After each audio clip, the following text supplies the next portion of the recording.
Today, the Congressional Black Caucus dropped a new video targeting Donald Trump when it comes to his statement, what the hell do African Americans have to lose for voting for him? African American communities have suffered. What the hell do you have to lose by trying something new like Trump? Donald Trump and leaders of the Congressional Black Caucus met at the White House. We brought him this book, 130-page policy document. We wanted to answer for him the question of what do we have to lose?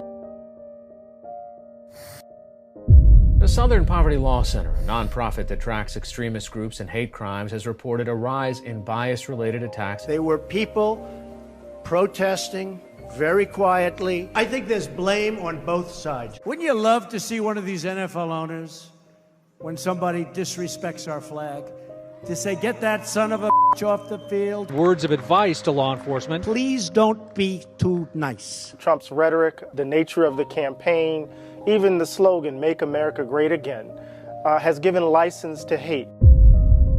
Attorney General Jeff Sessions is ordering prosecutors to go after the toughest possible sentences, including those with mandatory minimums. The new Trump administration plan would raise the rent for people living in public housing. The Trump administration today reversed an Obama-era policy that encouraged colleges to consider race as a factor in admissions. His presidency is a step backwards for race relations in America.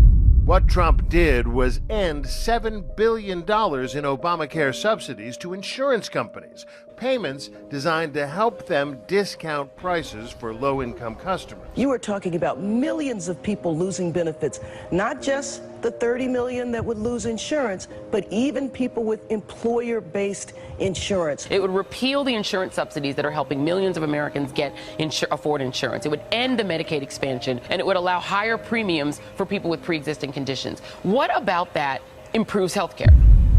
The decrease of the black unemployment rate has slowed under Donald Trump. Americans earning less than $75,000 would face substantial tax increases. Trump has a program or policies that are not benefiting African Americans. This commission was set up specifically to manufacture evidence of voter fraud in order to suppress the votes of minority voters. I don't think that we can trust our president when it comes to protecting voting rights.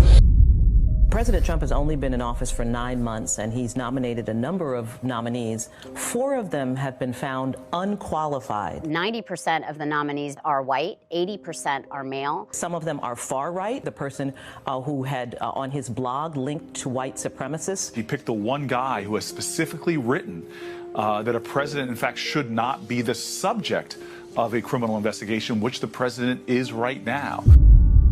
Donald Trump's lies just passed a milestone, crossing the 2,000 mark. 3,000. 4,000. This Russia thing with Trump and Russia is a made-up story. I believe there was collusion. Donald Trump obviously is in debt to Vladimir Putin. What the hell do you have to lose?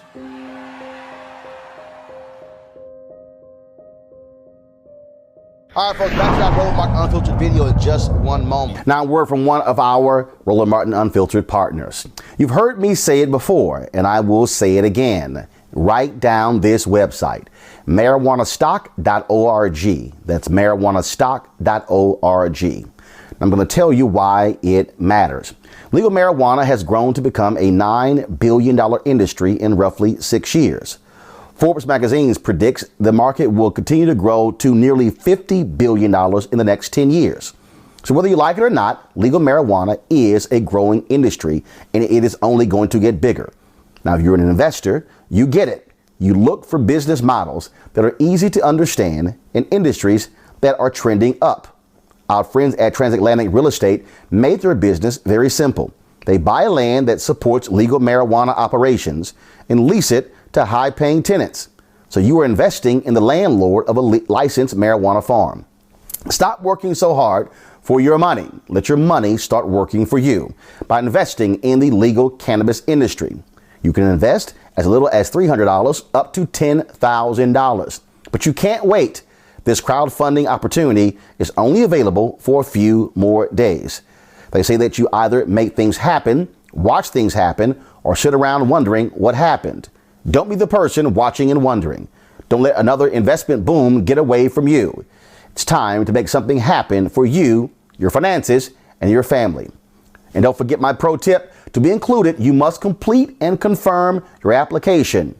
And be sure to complete the process. Go to marijuanastock.org. That's marijuanastock.org. Get in the game, folks. Do it now before time runs out. Now back to your Roland Martin Unfiltered video. Dee, we have to answer the question, what has Donald Trump done for black folks? Let's see. As a graduate of an historically black college and university, Fisk University, he did something that President Obama could have done but didn't do. That is? By forgiving $322 billion loan? $320 million loan. Okay. For the schools that were affected by Katrina. Okay.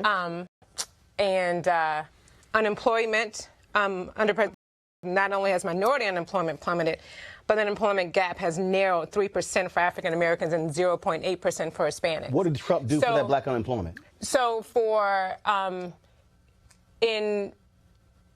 those are two things that he's done for blacks, and not but two what things. Targeted program did he do to reduce unemployment for people, for black and brown people? Targeted, that caused that reduction. I can't tell you exactly what. I don't have that in my notes, but in regards to black Americans, in regards to Americans, period, for me and my family, in terms of our safety, I do feel somewhat safer. What safety? In the building of the wall or making sure that and keeping America first, that, in my opinion, has resonated with me. Hold on. America first. Hold on, Scott. Hold on. How are we safer? Because when you say safer, how are we safer when you have an attorney general? But you can't. Hold on, one second. If people are shooting. Hold on, one second. You just said. Okay. Me and my family are safer. I said we feel safe. Okay, so I'm asking you the question: how are you safer? Then you referenced a wall. A wall hasn't been built. And it hasn't been built. And so let me. So how is a non-existent wall making you safer? Is that he is making waves in terms of trying to keep America safe and keeping America first. And for me, that's important. No. Again, hold on. I'm asking again, how? I don't want a phrase. Right. I want an actual example. How? He said when he the wall, or he wanted to keep America safe. In doing so, he's been trying to make strides of doing that. But you can't. things don't happen automatically, and you do have to work towards certain things. And so I do understand that. Like when he said Mexico was going to pay for it, and they're not paying for it. American taxpayers are paying for it. Right. When I also think about African Americans, you talk about being safe. I think about also African Americans being safe from police departments. And when the Attorney General of the United States actually stands before cops on multiple occasions and saying, we're going to do away with these consent decrees. When he came in and immediately tried to do away with the consent decree in Baltimore, a consent decree the city of Baltimore agreed with and the police department agreed with, and the federal judge smacked his hand down. He went to outside of Chicago a few weeks ago, gave a speech saying that these consent decrees have hurt the morale of cops. He did not say a single word about the people, how they have been impacted by these cops. How has that? You keep talking about jobs. You keep saying jobs. I need somebody who is a Republican to explain to me how can somebody talk about jobs who in his budget wants to eliminate the National Minority Supplier Development Council. It's in his budget. They want to eliminate all those offices. Second of all, this administration also has made it hard for black-owned businesses to even get contracts because under Obama, they broke the contracts down into smaller contracts. The same thing Mayor Jackson did in Atlanta when he became mayor in 1973, and black people had 0.0012%, which is 10 cents of every $100 of every contract. What did Trump do? He came in and actually bundled them back together, making it harder for black folks to actually access those contracts. When Secretary Betsy DeVos has for-profit colleges off the hook and allowed them to come back in when the Obama administration was removing them from access to dollars.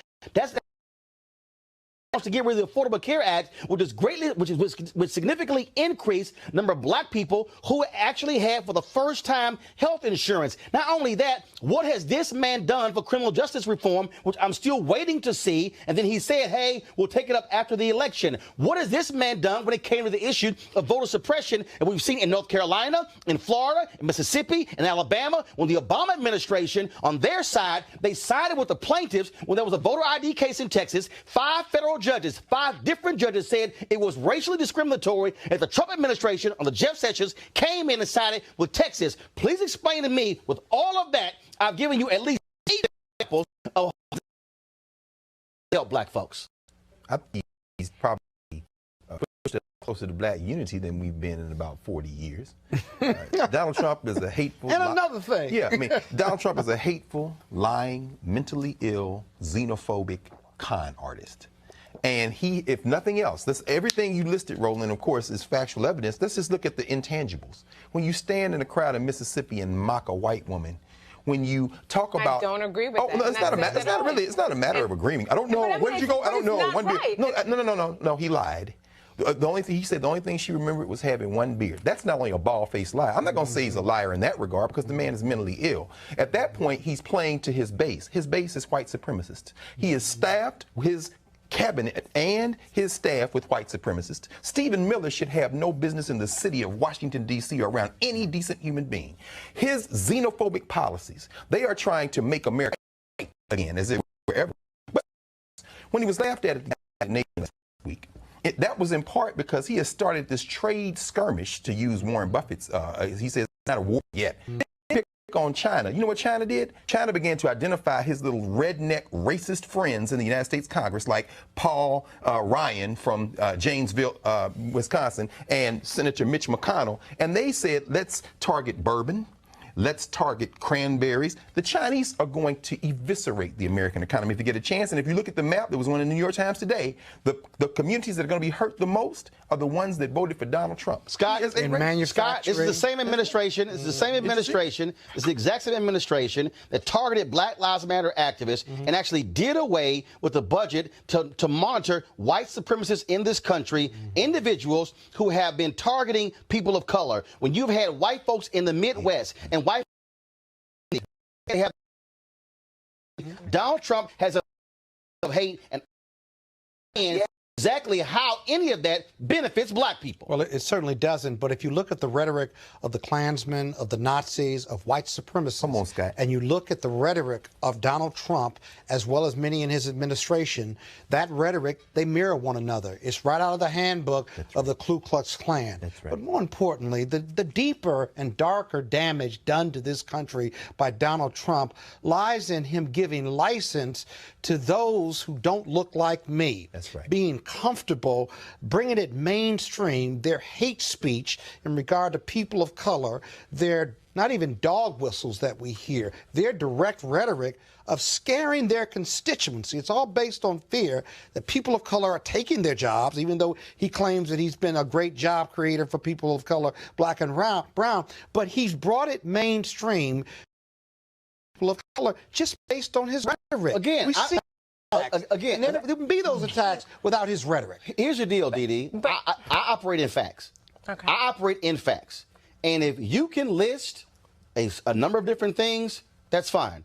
But when every time this administration, all they say is, oh, look at other black people. Let's look at the unemployment rate, as if that's the only thing that black people actually pay attention to. There are other issues that we care about that impact us in a much greater way. And again, I'm still trying to see it. I'm trying to see it when this administration has had to fire or force folks to resign repeatedly who have had racist commentary on radio, on blogs, and in print, who have worked for this administration in commerce, in housing, in the White House. They had to force out a speechwriter who was in the West Wing, who was attending a conference, sitting right next to a white supremacist, and they said was right. You got Miller, who Spencer, white supremacist, who I interviewed, who said that was my mentor when I was at Duke University. I'm just still trying to understand. Please show me the body of evidence. I will gladly cite it, repeat it, and investigate it. But if I can show you in housing, in health care, in education, in fiscal policy, when it comes to even our businesses, and let's all remind you, National Minority Supply Development Council was created by Richard Nixon, a Republican. Republicans are allowing this man to eviscerate an office that actually is the only federal office designed to help minority businesses start businesses. What has he done for black people that I can actually look at and say it's factually correct? I'm a small business owner myself. Small business optimization is higher. Hold up. No. Define that. What do you mean it's higher? It means that in small businesses, and create and build my business through the National Minority Supplier Development. He wants to get rid of it.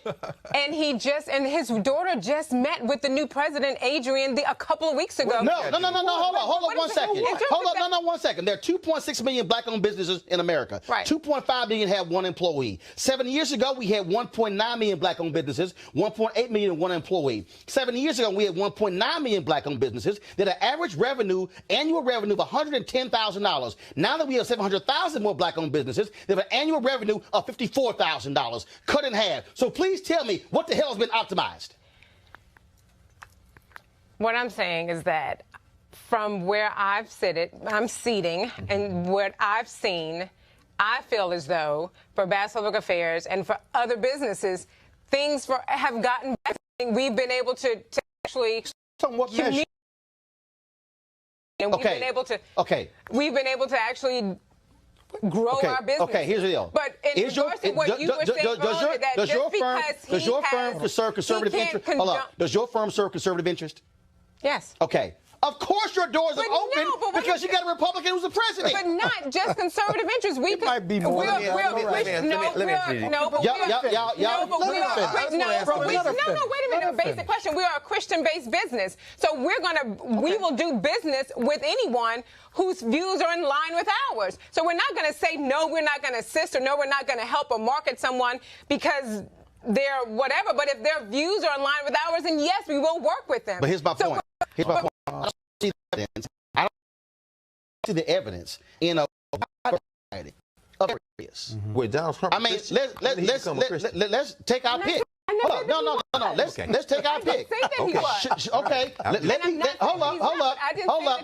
Let me go by department. Yeah. Where's the evidence in housing? Well, he's raising rents. No. Where's the evidence in commerce? Where's the evidence in DOD? Where's the evidence in Interior? Where's the evidence in the SBA? Are you asking all of us? Where's the evidence? Anybody. Where's the evidence in the VA? We know one thing: he has deregulated. Where's the evidence? Where's the evidence in state? It's in the opposite direction. All I'm saying, just please offer me. Right. Offer me even a hint of evidence. I just got one question. Okay.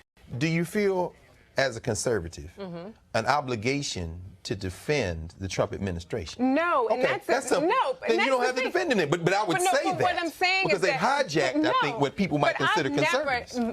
Neither myself nor my sister nor anybody at Bass Public Affairs, we will never say that everything that the president says or does is correct. Now that's important. And that's important because the Republican Party has been hijacked by Donald Trump. So in other words, when I see an orange hat, and that is a problem with the fact that conservatives will co-sign everything the president does, and you can't do that. And I would never do that. This is what's missing from this dialogue. Scott, go ahead. Final comment before I got to bring in my next question. So I will say yes, I agree, or no, I don't agree. And like when you said earlier in regards to him talking the president, horrible things that he's done and said are absolutely wrong. What's wrong when this man is called shitty countries that people look like us? You're absolutely right. But what is missing, and what would help Donald Trump, what's missing, which all of those departments, there could have been a positive answer to that, but he has no urban agenda. And remember, what he said before, he said, what do you have to lose? He talked about the unemployment rate, the violence rate, and yet he hasn't invested in the killing fields of Chicago. Exactly. And that was always his best example. Because he uses Chicago at every point, but he hasn't even done that. So when does the agenda, when do we get his urban agenda? It don't exist. There's only one daily digital show out here that keeps it black and keep it real as Roland Martin Unfiltered. Because guess what? We come back live January 3rd. The blackest show on all of digital, cable, and broadcast. See that name right there? Roland Martin Unfiltered. Hello. Y'all want some of this? YouTube.com/Roland S. Martin. And don't forget to turn on your notifications. There's only one show out here, folks, in the digital world that's focused on you. Because here's the piece. I ain't afraid of Fox News. Come back live January 3rd.